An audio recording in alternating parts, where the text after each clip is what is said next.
Brian Hooker thought he had committed the perfect crime. He thought the dark, unforgiving waters of the Bahamas would hide Lynette Hooker forever. Brian Hooker looked the cameras in the eye and spun a tragic tale of a freak accident, a desperate husband, a powerless dinghy, and a beloved wife swept violently into the night. But Brian Hooker was lying. And today, the FBI has the ultimate proof. Deep beneath the Sea of Abaco, in an isolated location Brian Hooker desperately tried to keep hidden from the authorities, highly advanced FBI underwater drones have made a chilling discovery. A body has been found. And this discovery does not just contradict Brian Hooker's timeline, it completely destroys it. The terrifying truth behind Lynette Hooker's tragic end has finally been exposed. Initial reports coming directly from the recovery site confirm that the location and physical evidence of this body shatter every single claim Brian Hooker has made since the night of April 4th. He thought he misdirected the search teams. He thought his secrets would stay buried in the deep. But the preliminary drone findings have instantly exposed a calculated, deeply hidden reality. And the most terrifying part, this is only the beginning. As we speak, a massive forensic analysis is underway at the FBI laboratory, and dive teams are still aggressively scouring the ocean floor for the final missing pieces. Brian Hooker's carefully crafted illusion is over. Do not look away, because we are going to break down exactly what the FBI drones just pulled from the deck, what the preliminary reports reveal, and how this discovery is the ultimate proof against Brian Hooker. To understand the magnitude of what the FBI drones just uncovered, you have to understand the elaborate illusion Brian Hooker built, and how methodically investigators have been tearing it down piece by piece. Brian Hooker and Lynette Hooker projected the perfect life. They were known online as a retired couple who sold their Lakefront, Michigan home, bought a sailboat named the Soulmate, and took to the sea full-time. Their social media was a highlight reel of paddleboarding, sun-drenched beaches, and dancing on the deck. But behind the camera, the reality was dark, volatile, and deeply concerning. On the evening of April 4th, Brian claimed that he and Lynette left a local inn in Hopetown, heading back to their anchored sailboat in an 8-foot hard-bottom dinghy. According to Brian, the weather suddenly deteriorated. He claimed winds whipped up to over 20 knots, creating brutal 3-foot waves.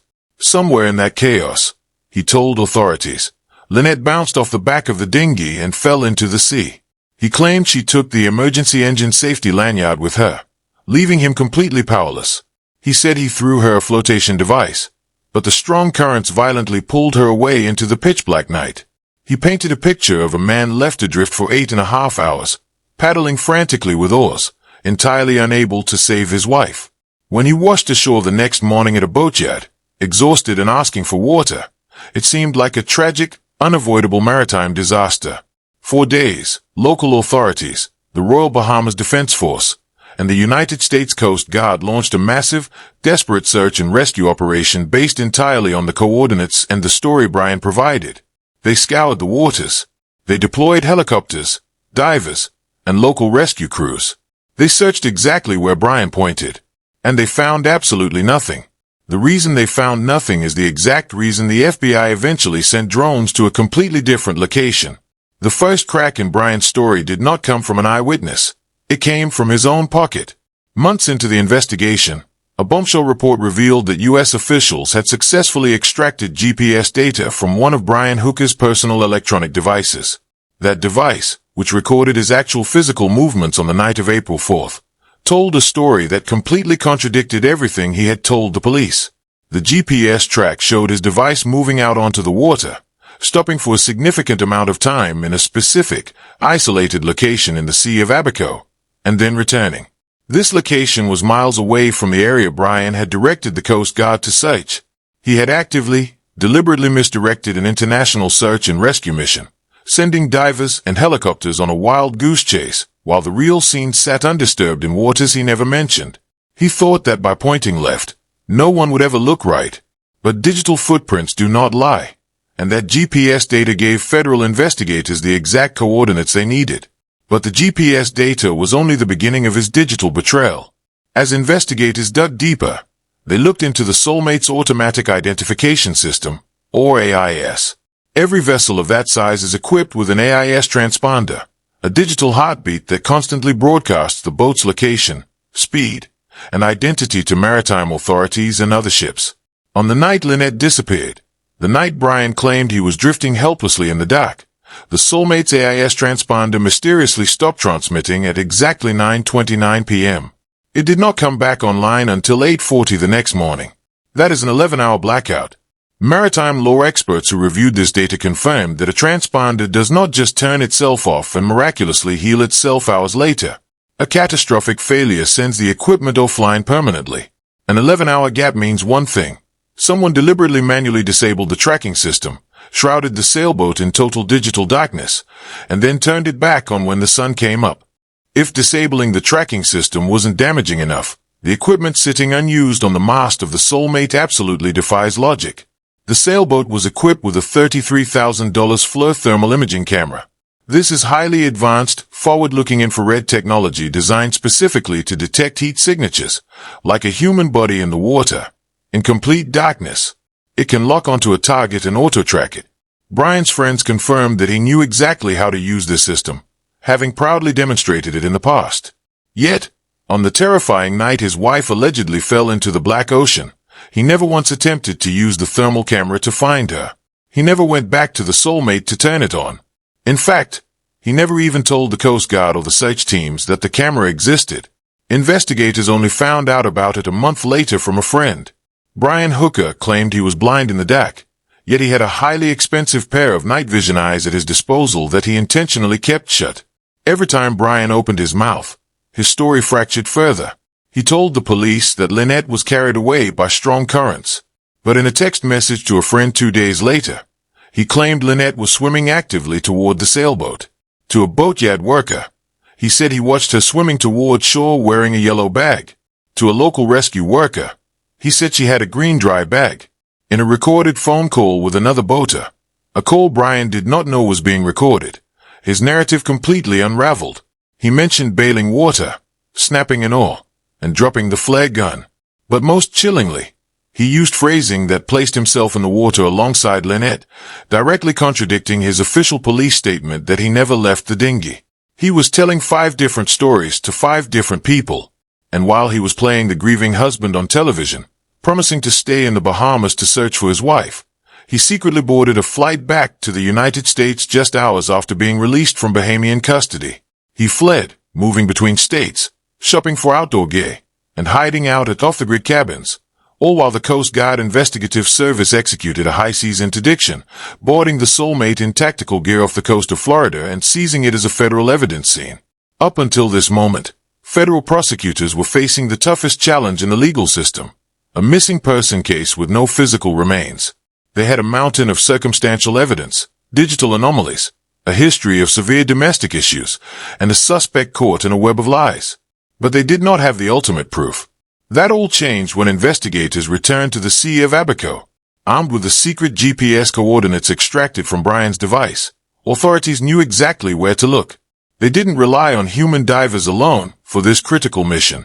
The FBI deployed highly sophisticated underwater drones, capable of scouring the ocean floor with terrifying precision. They sent these drones down 25 feet into the dark waters that Brian Hooker had tried so desperately to hide.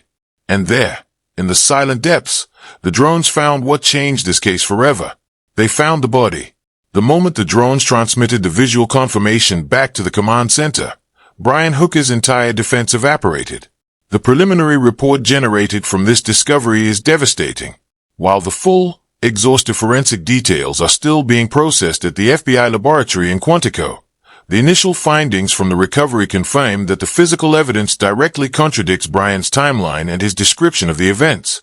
The location perfectly aligns with the secret GPS data, proving he was at the scene. The condition and circumstances of the discovery are already tearing apart his claim of an accidental drowning. The preliminary report has essentially confirmed what investigators suspected all along. This was not an unpredictable act of nature. This was a calculated act. The FBI has made it clear that while this initial report exposes the core of Brian's lies, the investigation is far from over. A deeply comprehensive forensic analysis is currently underway. Experts at Quantico are meticulously analyzing every microscopic piece of evidence recovered. At the same time, the search operation in the Bahamas remains active. Drones and dive teams are still combing the surrounding underwater grid, securing the area, and looking for any additional physical evidence that might have been discarded.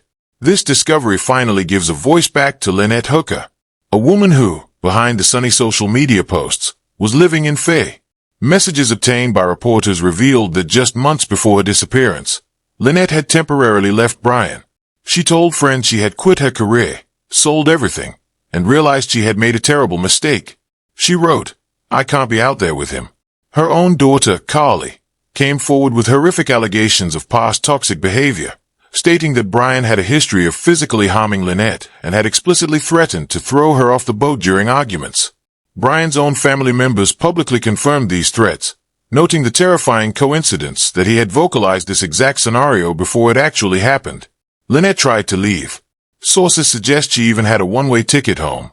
But she went back to the boat, likely hoping things would change, only to find herself on a dark dinghy with a man whose actions are now fully exposed. The net is now fully closed. The law enforcement sources who previously hinted at the devastating evidence against Brian have now been vindicated by the drone discovery. Under U.S. federal law, specifically 18 U.S.C. Section 1119, the foreign taking of a U.S. national's life carries a potential life sentence. Brian Hooker assumed the ocean would keep his secrets. He assumed the 11-hour AIS blackout would hide his movements, that keeping the thermal camera off would provide an alibi of darkness, and that pointing search and rescue teams in the wrong direction would buy him enough time to get away clean. But he underestimated the relentless pursuit of federal investigators. He underestimated the digital trail his own devices recorded. And he vastly underestimated the technology of the FBI drones that plunged into the depths to bring the truth to the surface. As we await the final, detailed report from the FBI laboratory, one thing is now an undeniable fact. Brian Hooker's story is over. The preliminary findings have exposed his lies, and the ongoing active search threatens to unearth even more of his dark secrets. A mother, a friend, and an experienced sailor who loved the ocean has finally been found, and the evidence she leaves behind is speaking loud and clear from the FBI labs. The truth has been exposed, and for Brian Hooker, there is nowhere left to run, nowhere left to hide, and no more stories left to tell. Justice for Lynette Hooker is no longer just a hope. It is actively arriving, piece by undeniable piece. If this massive breakthrough changed how you view this investigation, make sure to subscribe and turn on notifications, because the moment the FBI releases that final forensic report, we will be right here to break down every single detail.